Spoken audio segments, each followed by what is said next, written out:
No date yet. My sister's getting married this fall, so I have to respect that a little bit. So I get pushed to 2027. Okay. Yeah. Jake's getting married in October this year as well, so it's a busy year for women. Not your sister. Yeah, no, I didn't get invited to Jake's, unfortunately. 2,000 metres should be a good racing distance for you, even though yesterday you were announced for the New York Half Marathon. So what are your thoughts on 2,000 metres? You were runner-up here a year ago at 1,500.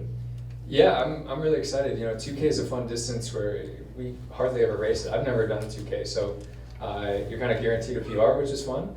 And yeah, the longer the distance, the more comfortable I feel. So even a step over 1,500 or a mile, I'll take those extra meters.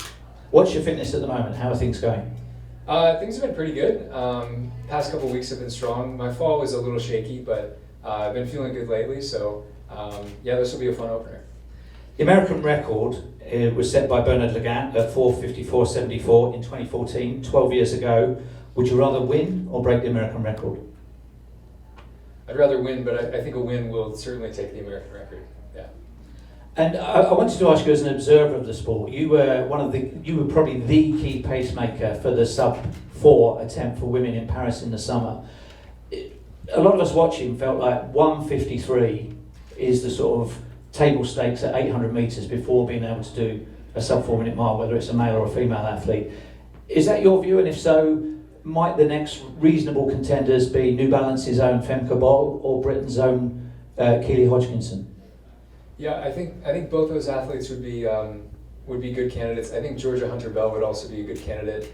That whole event, your margin for error is so slim. And yeah, I was honored to be selected to pace that race and be right next to Faith the whole time. And so I could see her management asked me to be very vocal with her and encourage her along the way. And yeah, about 3 laps in, I realized, this is top end speed, and you just can't hold that type of top end for 4 laps.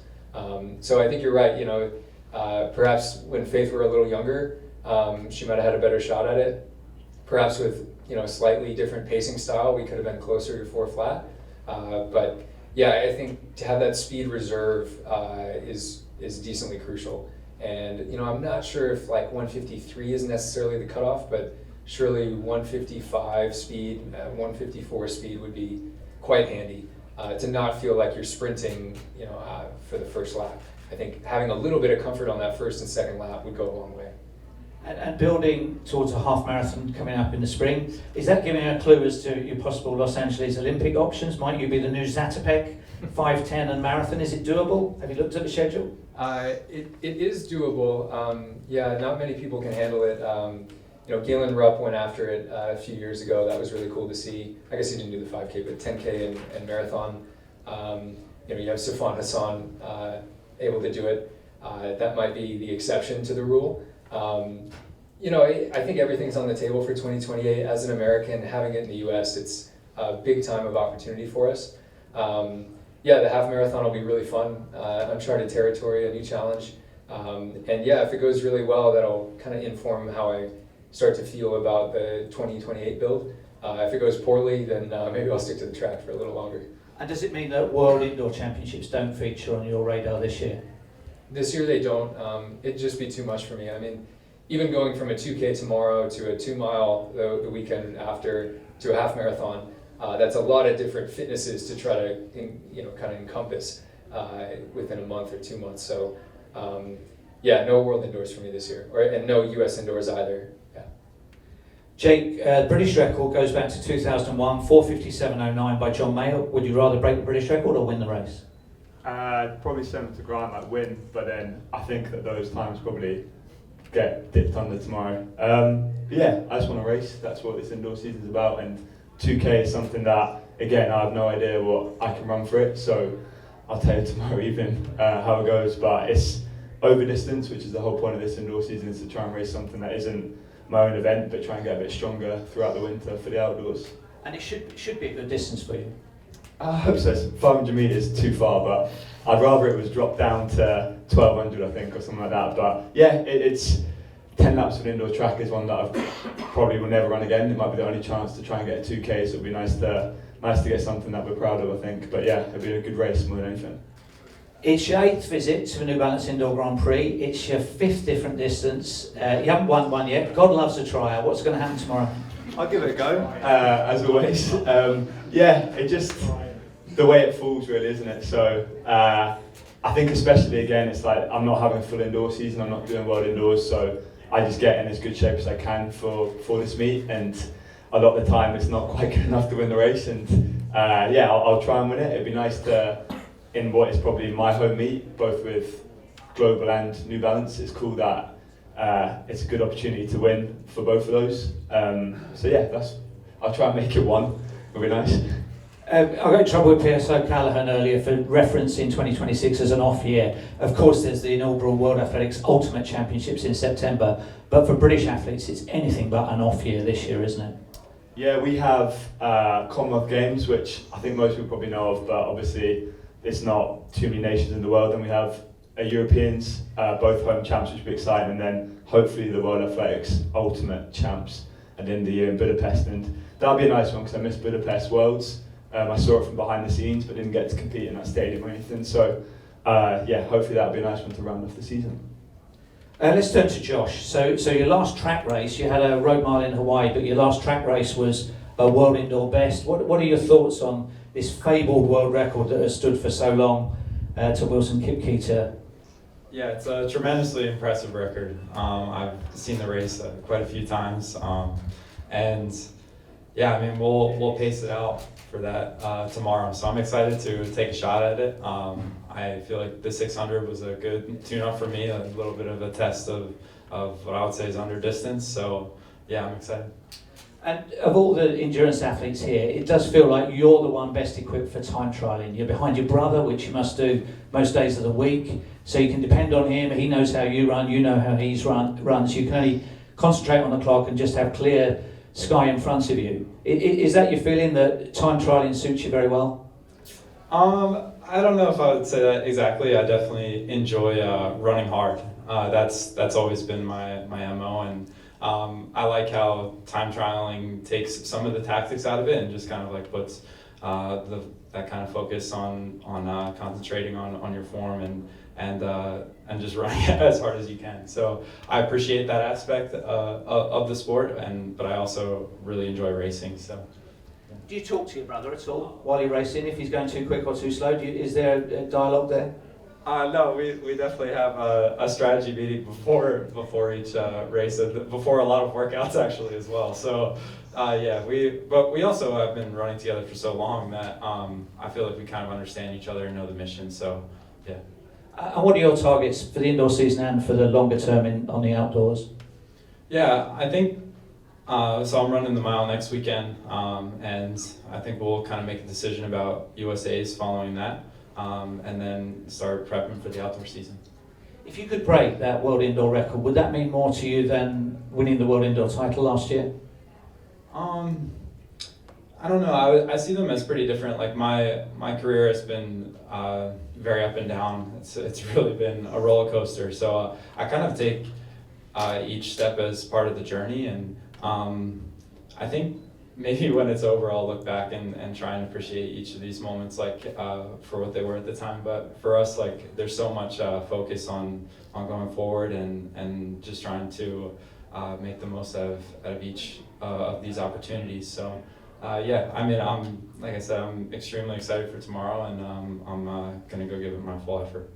And we'll start with you. Any New Year's resolutions that have already fallen by the wayside, or that you're keeping to, or that you never set? My New Year's resolution was to set a personal best at each of the middle distance events. For me, that's 6, 8K, 15, and mile. And I am tactically excluding the 2K out of that. So, but yeah, I feel like that's still on, and I'm excited to race this year. So still keeping your New Year's resolutions. Jake? Mine's always to read more. I think I've probably done 10 pages in 2026 so far, but yeah, I've started is the main thing. But yeah, we have a book club that tries to get me going a little bit, and yeah, it's good for you, isn't it, to be able to read well. You should mention that they're colouring books. What about you, Grant? Mine's actually the same as Jake. It was to read more. I had a conversation with Drew Hunter in December, and he made me feel bad for not reading enough. So, my goal is 12 books this year, which is good because I've probably finished one book in the past 3 years. So, I'm off to an okay start. And what are you starting on? What's your reading at the moment? I've finished 2 books so far, so I'm ahead of schedule. I'm reading Crime and Punishment now. Wow. That's not a colouring book. Right, questions from you. Here's the mic. Larry. Okay, this is for Grant and Jake. The old school way of doing the 2K was to run the mile as fast as it could and hold on for the last 400 for dear life. What are your plans for tomorrow? Do you have tactics for tomorrow besides just racing each other? I guess like there's distances like, I think a K I would always look at that as like a long 800, a 600 always a long 400, a 2K, yeah, a long 15 I would say. So hopefully not holding on from the mile, hopefully there's a bit more life in the legs than that. But yeah, it would just be nice to, I feel like it's quite a good coming together of it where for you from the 5K down, for me 15 up, it's quite a nice distance because I think a 3K would probably lean still more towards obviously Grant, so this is maybe a bit of a better one. And it's not just us two, there's a whole field of athletes that some have already raced pretty well, some are obviously starting the seasons, but I think it's going to be a pretty competitive race throughout every athlete in that field, not just us. Yeah, I would agree mostly with that. You know, that this time of the year, it's really hard to know where your fitness is and where everyone else's fitness is. And especially for an unknown distance like a 2K, it's kind of hard to gauge out, the proper effort. So, yeah, I think just as proximity to the mile, I think most people treat it as a longer version of the mile. Usually in a 1500 or around that distance, you try to get a little bit of relaxation in the middle. So I think people will just kind of extend out that phase of the race in their head. For me, based on my strengths, it's going to feel like a sprint the whole way. So I'll be full tilt from probably the gun. John.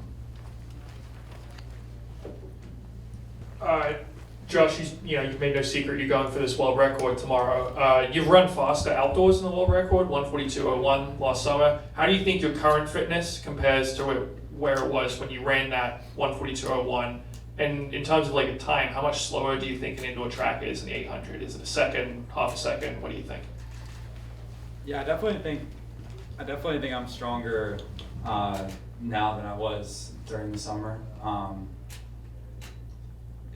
I'm not exactly sure what like a conversion would be for the indoor track, but I definitely feel like we've hit markers in our training that make us think this is possible, which is why we're not afraid to go for it. So.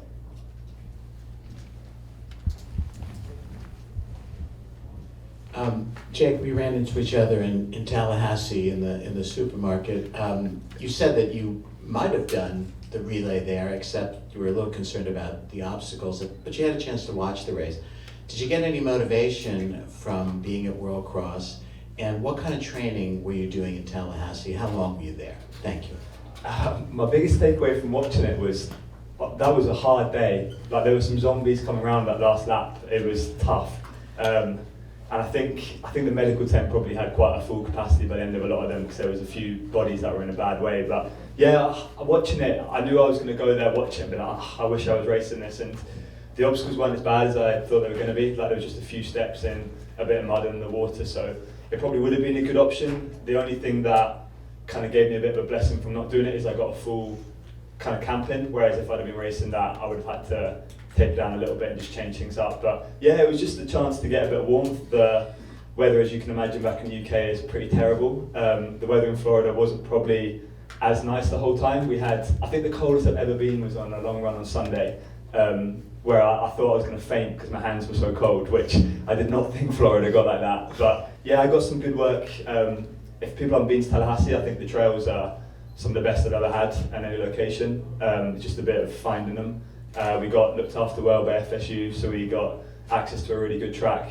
And the thing that kind of struck me down a little bit last year when my knee was bad coming to this point was I travelled from South Africa to the UK, back from the UK to Boston, whereas the benefit of being down in Florida is I've only had 2-3 hours worth of travel to get here, so no time change as well, so it's been a lot nicer a trip. And yeah, if it works well, I don't see why at this point in my career I have to stick to the same training locations, the same routines.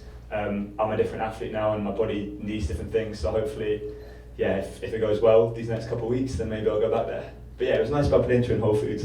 How long were you there? I did 2.5 weeks. I thought about even like after this going back for 5 days, but I just don't think the travel is worth it. If the weather gets too bad here, we've got a nice warm indoor track we can train in, so that's the solution.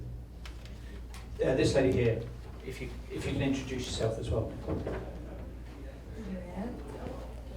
Grant, Josh, Jake. Hi, I'm Demisha. My question, I have two questions, one for you actually after, but what is the future, what message are you going to tell your future self meaning you at the line before the gun goes off? Just relax, relax and get out hard and stick in it and compete. I think for us this 2K, I doubt there's too many people in this field that have run a 2K before, so it's a little unknown. I think, yeah, just get after it and the race will be what it is. You know, I think everyone will go into it with slightly different tactics, I think, but at the end of the day, it's a race, and we've all raced a variety of distances before, and people know what to do when there's 2 laps to go or 1 lap to go on the indoor track. So, yeah, relax and have some fun, and just remind myself that I'll know what to do when it's time. Yeah, mine would probably be, I guess, enjoy it, because the racing is the bit that we will work towards, and it's kind of the reward for the hard training. I think having not raced champs for a couple of years in 23 and 24, it was like reminding myself that that's what you're trying to do, is like get on that start line and race, and especially coming into a race healthy and fit, it's like you can't take that for granted, especially not in old age like I'm currently going through. So yeah, just try and find the fun in racing, I guess. For me, the message will just be stay smooth, run efficiently, feel the ground. So, yeah, I'll just try and turn my brain off after that. Yeah. We're 4 minutes over, so it have to be a quick one. Yeah. I did have another question for you actually. For me. Yes. I'm his Give father, some- so if he feels old, imagine how I feel. Exactly. I heard. So can you give some words of encouragement to your son before his big race tomorrow? It's not his first rodeo. I would just say, when the gun goes, keep turning left and follow Grant Fisher. That's it. Simple, right? Thank you very much, everybody. Good luck to all 3 of you. We'll be back in 2 minutes.